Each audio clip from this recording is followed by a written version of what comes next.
Steal away, steal away, steal away to Jesus.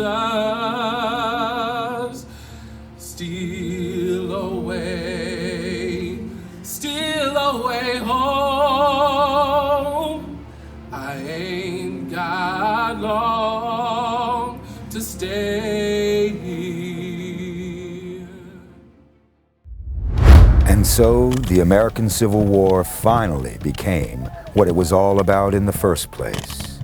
A war between Southern planters desperate to maintain and expand slavery, and Northern abolitionists outraged at the very idea of slavery and driven to destroy it. On both sides, many, perhaps even the majority of soldiers and citizens did not view the war in these terms. Yet it was the bloody antagonism between pro- and anti-slavery forces that drove the nation to war. And now, the Emancipation Proclamation made the issue explicit. Southern reaction made clear its opinion of Lincoln's proclamation. On January 12, 1863, less than 2 weeks after the Emancipation Proclamation, the Confederate Congress made its response. All white officers leading black troops would be deemed as inciting servile insurrection and sentenced to death. Slaves captured in arms against the Confederacy would be turned over to the civil authorities of the state to be handled as slaves in rebellion. But though the Emancipation Proclamation made it possible to enlist large numbers of African American soldiers, this was not the beginning of the role of blacks in the Civil War. In the early days of the war, Union troops entering Southern territory found themselves confronted with the issue of what to do with slaves who had escaped Southern masters and then made it to the Union lines. The official policy for many months was to return all so-called fugitive slaves to their masters. Officials from the president down to most commanding officers ordered their troops to turn back any slaves that approached their lines. As always, Lincoln was concerned about the reaction among border states.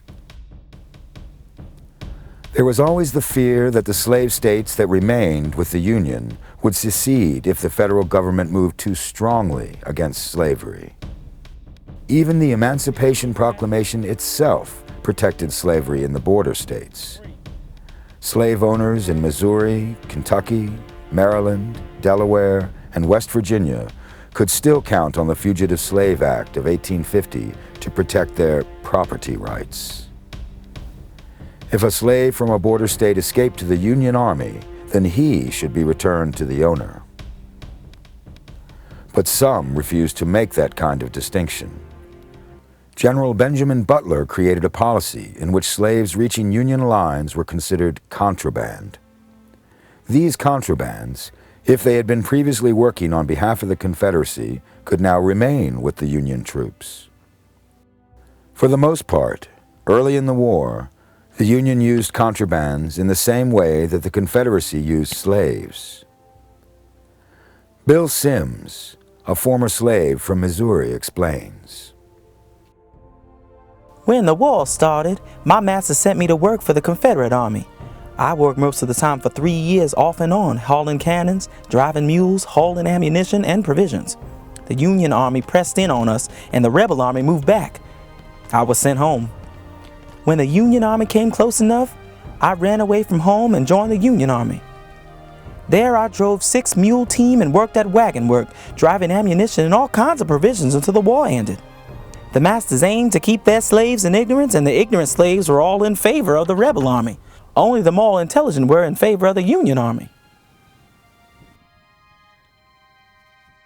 Even before Lincoln made his proclamation on January 1st, 1863, African American citizens wanted to take up arms in support of the Union. Lincoln had first called for volunteers to join the Army the day after the fall of Fort Sumter. Men, black and white, were eager to take up arms, and women also sought ways that they could serve. Across the northern states, organizations of free blacks prepared to join up. Groups in Ohio, Massachusetts, Rhode Island, New York, and Pennsylvania all began organizing and training regiments of black soldiers. But the response was not what they had hoped. In Rhode Island, the drilling exercises were labeled disorderly gatherings, and police threatened to break them up, and similar treatment occurred throughout. At all levels of government, there was resistance to allowing free blacks to take up arms. The Secretary of War, in responding to a letter, wrote, I have to say that this department has no intention to call into service of the government any colored soldiers. In September 1861, Frederick Douglass asked in an editorial, What on earth is the matter with the American government and people? Do they really covet the world's ridicule as well as their own social and political ruin? Our presidents, governors, generals, and secretaries are calling with almost frantic vehemence for man. Man, man, send us man, they scream, or the life of a great nation is ruthlessly sacrificed. Men are wanted in Missouri, wanted in West Virginia to hold and defend what has been already gained.